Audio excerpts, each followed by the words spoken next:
Salve, salve, queridos alunos! Sejam muito bem-vindos a mais uma aula aqui no canal André Bio. Eu sou o professor André e hoje vamos explorar um dos processos mais fascinantes do tráfego intracelular, a dinâmica entre a exocitose e a endocitose.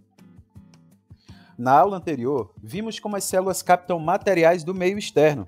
Agora, vamos seguir o caminho no sentido inverso, entendendo como elas liberam substâncias, como compensam a membrana que foi adicionada e como esses dois processos trabalham juntos para manter a célula funcionando de forma equilibrada.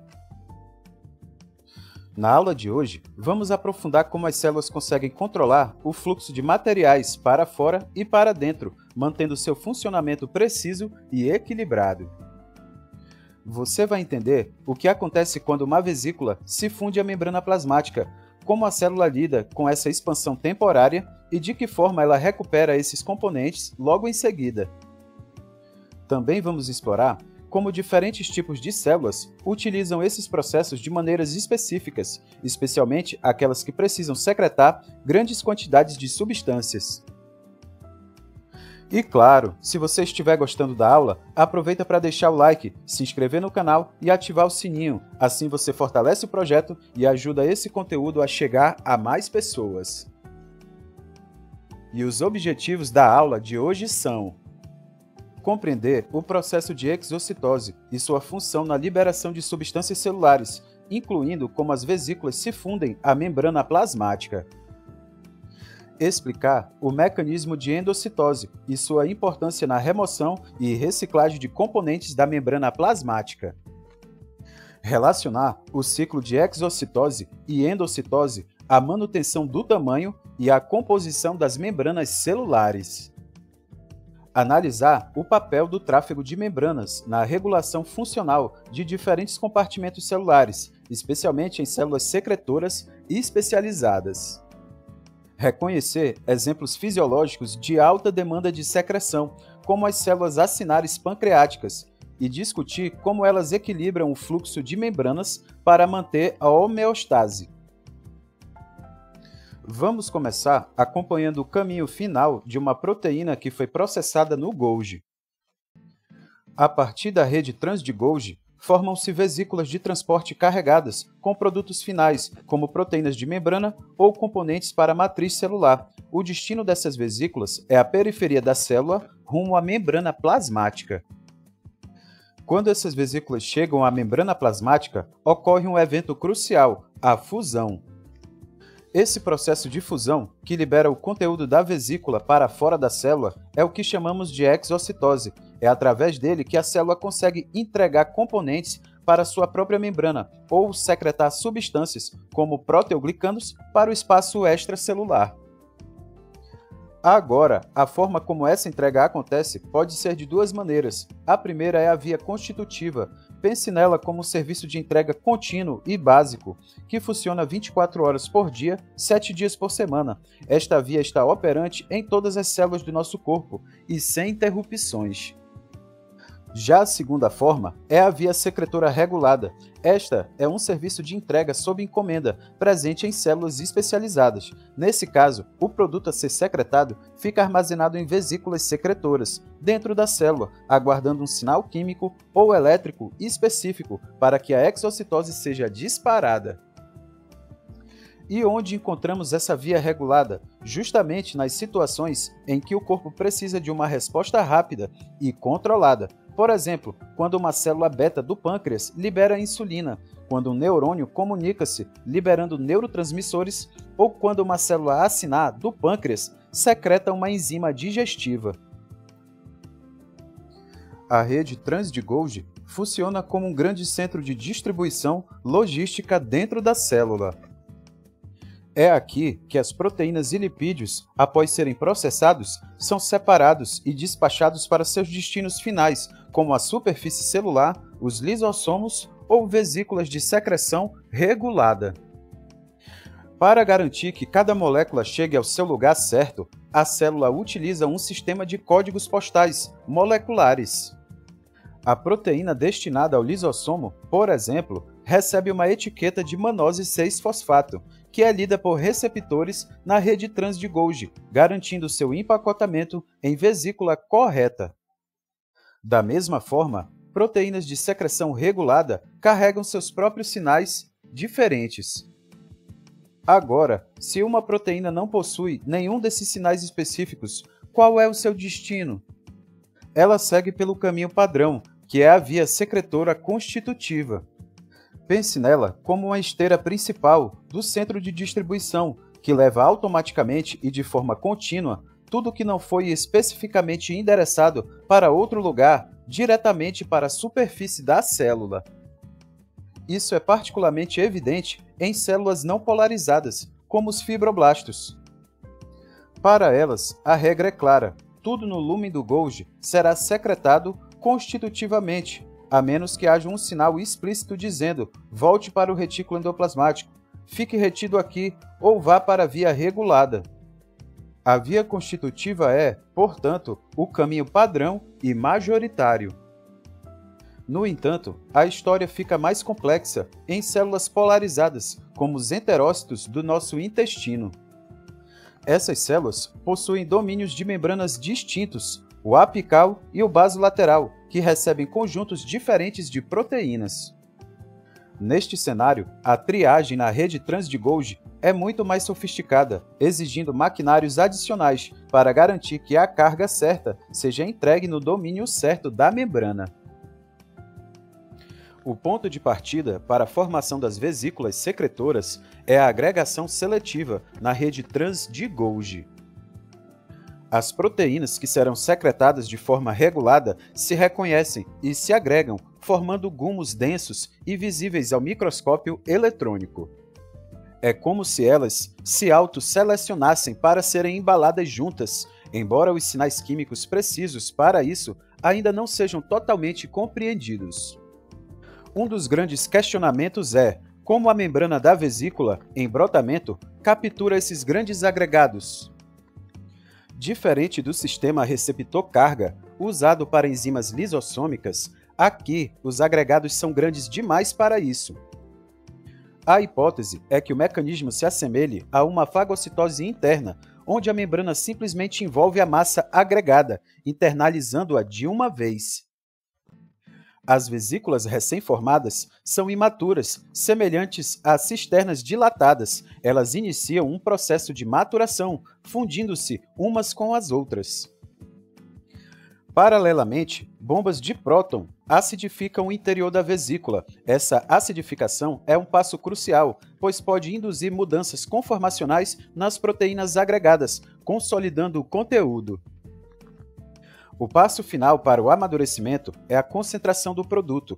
Enquanto o conteúdo secretor fica, componentes indesejados de membrana e proteínas solúveis são removidos. Isso é feito através de um intenso processo de reciclagem. Pequenas vesículas revestidas por clatrina brotam da vesícula secretora imatura, devolvendo material de volta para o Golgi. E é essa remoção seletiva de membrana e água que torna o conteúdo da vesícula final extremamente denso. O resultado de todo esse processo é a vesícula secretora madura, uma organela de armazenamento repleta de produtos concentrados e pronta para esperar o sinal correto. Quando a célula recebe o sinal, essa vesícula se funde rapidamente com a membrana plasmática, liberando uma grande quantidade de material de uma vez, de forma eficiente e controlada. Muitas das proteínas e peptídeos que são secretados, como hormônios e neuropeptídeos, não são sintetizados na sua forma final e ativa. Pelo contrário, eles nascem como precursores inativos, frequentemente chamados de pré-proteínas. O pré refere-se ao peptídeo sinal, que é clivado ainda no retículo endoplasmático, e o pró é um propeptídeo que será removido posteriormente para ativação.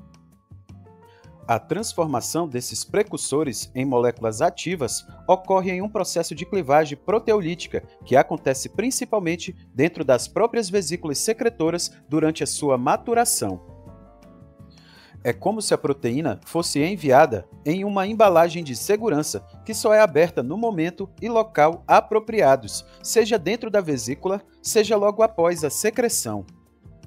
Uma estratégia notável e econômica do nosso genoma é a produção de poliproteínas. Imagine uma longa cadeia polipeptídica que contém encadeados vários peptídeos biologicamente ativos diferentes.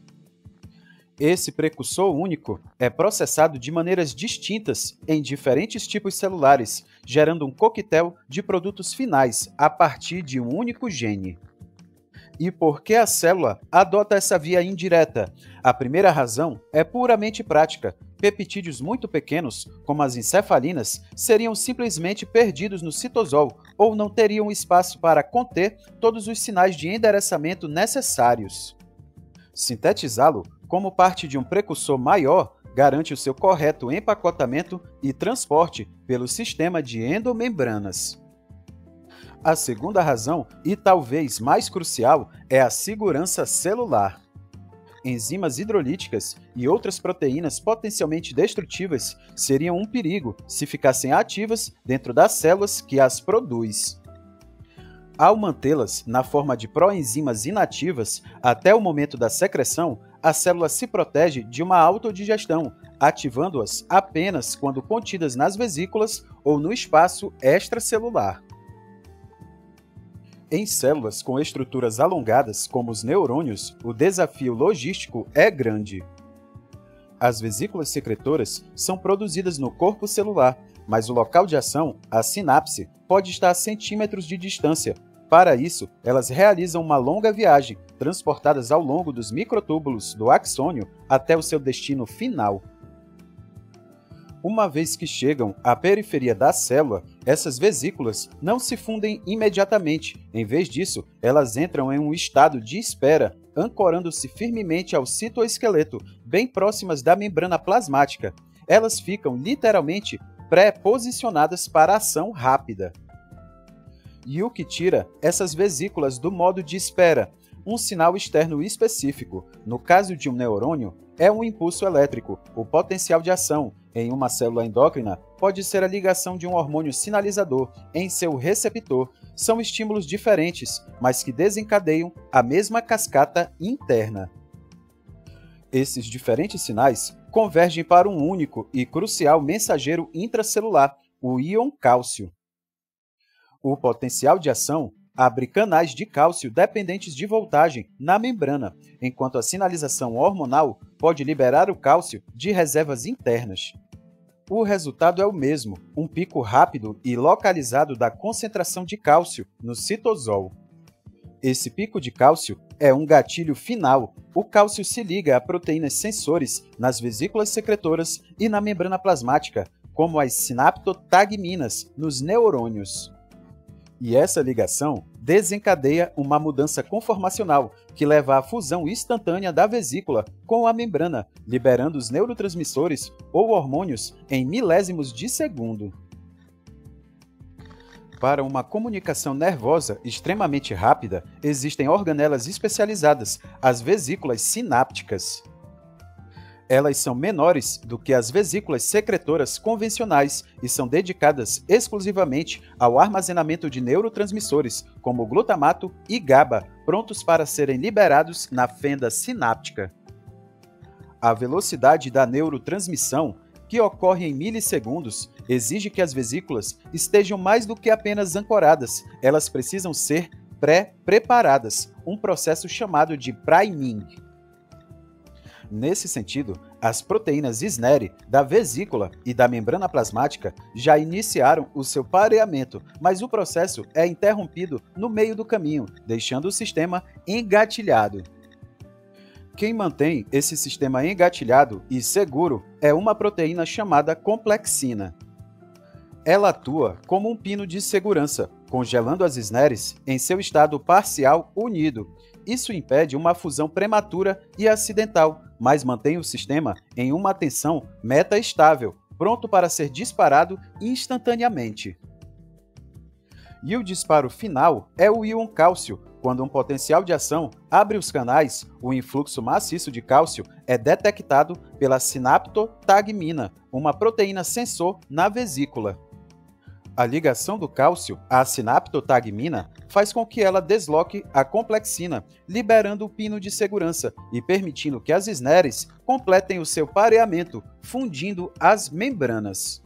E esse mecanismo é tão eficiente que apenas um pequeno grupo de vesículas, chamado de pool de prontidão, está nesse estado de pré-preparação a qualquer momento.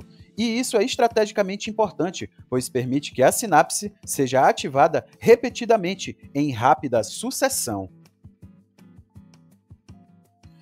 Para que um neurônio possa disparar repetidamente e em alta frequência, ele não pode esperar que novas vesículas sinápticas sejam produzidas no corpo celular e transportadas pelo axônio. A solução é uma reciclagem local e extremamente eficiente. Imediatamente à exocitose, a membrana da vesícula que se fundiu é rapidamente internalizada de volta no terminal nervoso através da endocitose. O caminho mais rápido para formar uma nova vesícula é o chamado ciclo direto. A vesícula endocítica, que acabou de internalizar a membrana, não segue a rota tradicional pelos endossomos. Em vez disso, ela sofre um remodelamento mínimo e é convertida diretamente a uma nova vesícula sináptica funcional, pronta para ser recarregada. Uma vesícula vazia não é útil. Para se tornar ativa, ela precisa ser recarregada com neurotransmissores. Isso é feito por transportadores especializados, presentes em sua própria membrana, que captam os neurotransmissores do citosol e os concentram no interior da vesícula. A beleza desse sistema é sua autonomia. Todo o ciclo de fusão, recaptura e recarga acontece localmente no terminal sináptico. Isso torna o processo incrivelmente rápido e independente do núcleo celular, que fica a centímetros de distância. Os componentes de membrana são supridos pela via constitutiva, mas a montagem e o reaproveitamento são locais. Esse mecanismo de reciclagem ultra-rápida é a base física que sustenta a transmissão sináptica de alta frequência.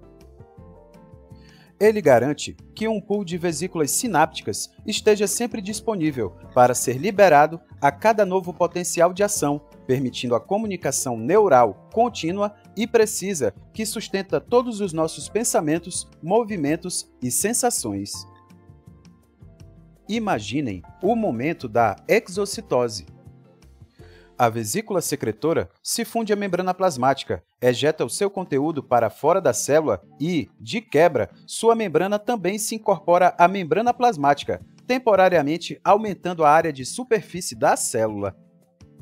No entanto, essa expansão é extremamente fugaz. Quase na mesma velocidade com que a membrana foi adicionada, a célula dispara um mecanismo compensatório de endocitose.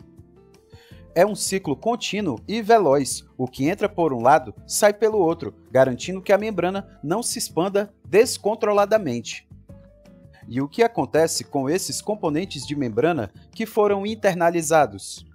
Eles têm dois destinos principais. Podem ser reciclados de volta para o complexo de Golgi para formar novas vesículas secretoras, fechando um ciclo sustentável, ou se estiverem velhos ou danificados, são enviados para degradação nos lisossomos, a usina de reciclagem da célula. Agora, para vocês terem uma noção da escala monumental desse processo, tomemos como exemplo a célula acinar do pâncreas. Quando estimulada a secretar enzimas digestivas, ela adiciona incríveis 900 micrômetros quadrados de membrana à sua superfície em um evento único. Isso é um volume intenso de membrana sendo trocado. E é justamente por ser um processo de tal magnitude que o seu controle fino é absolutamente vital. A célula precisa regular com precisão cirúrgica o equilíbrio entre exocitose e endocitose. Esse balanço homeostático é o que mantém constante o tamanho da membrana plasmática e a identidade e o tamanho de todos os compartimentos intracelulares ao longo das vias secretora e endocítica. A exocitose regulada vai muito além de apenas secretar substâncias. Ela é uma ferramenta fundamental para a célula aumentar a sua superfície, ou seja, expandir a área da membrana plasmática. Isso é feito através de um processo extremamente organizado de fusão de vesículas intracelulares com a membrana, adicionando nova membrana de forma controlada.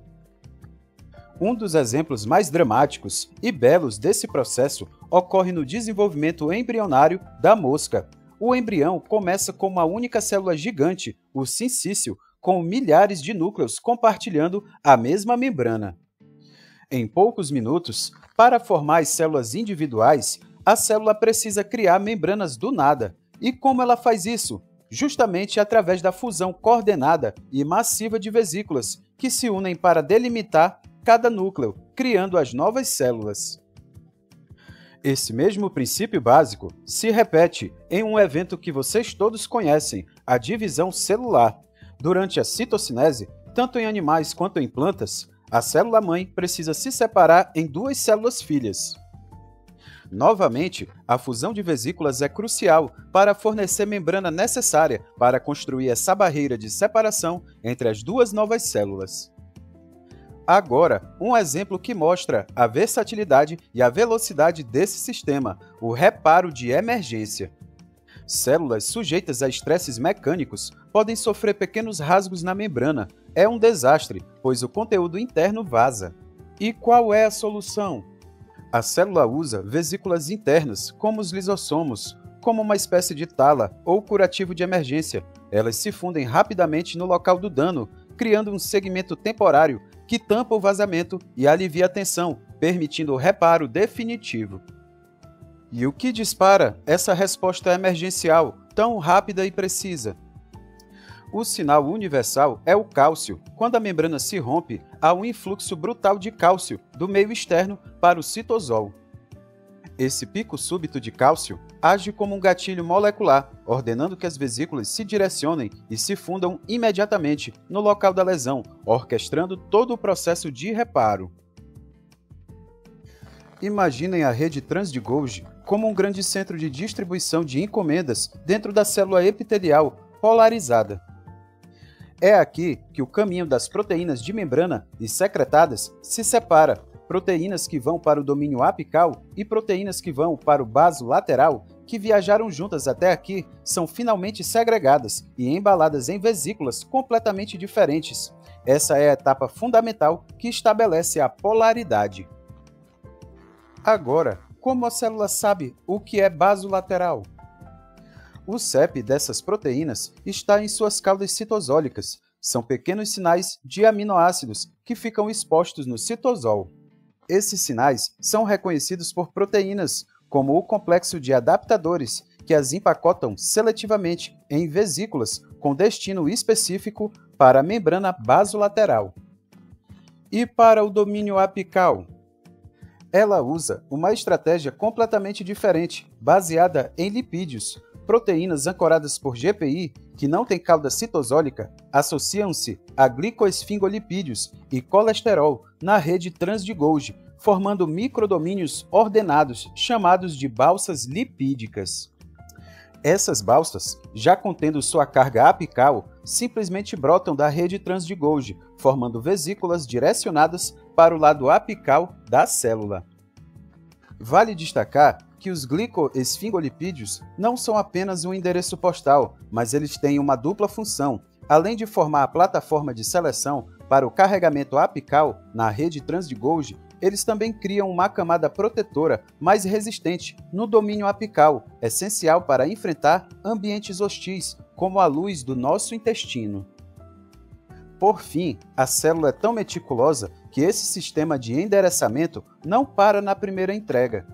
Se uma proteína basolateral for acidentalmente endocitada, o mesmo sinal de endereçamento na sua cauda citosólica será reconhecido novamente, agora nos endossomos, garantindo que ela seja reciclada de volta para o domínio basolateral. E para fechar com qualidade a nossa aula, vamos revisar os 5 pontos principais. Primeiro, entendemos que a exocitose é o processo que libera substâncias para fora da célula por meio da fusão das vesículas com a membrana plasmática. Depois, vimos que a endocitose faz o caminho inverso, removendo e reciclando componentes de membrana para manter o equilíbrio celular. Também revisamos que a rede trans de Golgi funciona como uma grande estação de triagem, direcionando proteínas e lipídios para as vias constitutiva ou regulada. Em seguida, discutimos como a secreção regulada depende da maturação das vesículas e do aumento de cálcio, que dispara a liberação rápida quando a célula precisa.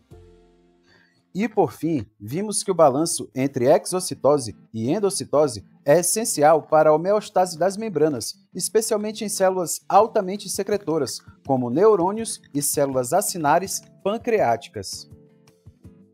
E assim, chegamos ao final da nossa aula sobre as vias secretoras e o processo de exocitose, entendendo como a célula organiza a liberação de substâncias, mantém o equilíbrio das membranas e coordena o tráfego vesicular entre seus compartimentos. Na próxima aula, vamos iniciar uma nova seção do curso, a conversão de energia.